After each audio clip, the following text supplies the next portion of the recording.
So my name is Sofia, and I came to this country in 1992 from the country of Georgia. It was right after the breakup of the USSR.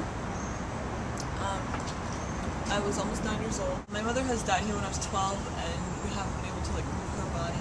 Because I left right after the breakup of the USSR, my own country, because I did not have a record of me or something like that, some kind of bureaucratic glitch, I presume, where they also did not give me my citizenship, at least from America. I have to go back there to try to reinstate my citizenship. So even when I got my permanent resident card, I wasn't able to get my citizenship from my country. So have been stateless for 18 years. I have a huge family that I have in Georgia I have not been able to see. Over 18 years, except for a couple of people here and there. My uncle recently died, hadn't been able to see him or go to his funeral.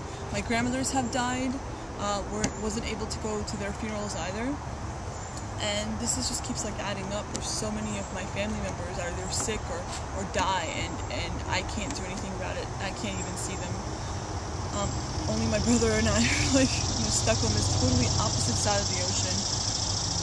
Yeah, sure, we communicate through internet. But that's been a really difficult process that I've been I grew up all alone, like an orphan, when I didn't have to, when I could have had a family. I could have had a real connection to my family, my homeland. That was completely denied to me. If you look at the Human Rights Declaration of Human Rights, a right to nationality is it's supposed to be a human right. I have a son now, 3 years old, and I haven't been able to take him to my country to meet his, my aunts and my uncles who are left. Just in so many ways, I was denied access to services the citizens have. And though I've been paying into, of course, the taxes for every job I've ever worked has been going into this country, but I have not. Well, I've had the benefit of using the roads, and things like that, but not really real benefits, tangible benefits. I wasn't able to access the same things as U.S. citizens, like access to educational loans and financial aid, and even some scholarships were off limits to me because I wasn't a citizen. And also, I didn't realize actually the gravity of the situation until I had graduated high school and started applying to colleges, and also when I tried to get my license when I turned 16, 17 and wasn't able to get my license. And then when I started applying to schools, I realized that everywhere it was are you a permanent resident or are you a citizen? Otherwise it was the tuition was out-of-state tuition, international tuition, which is preposterous rates everywhere. So it was the first time it really hit me that something's not right. For me, it's still kind of a happy story because I did get my permanent residency and I'm able to apply for citizenship this year. For many people, it's just not that story at all. They're undocumented.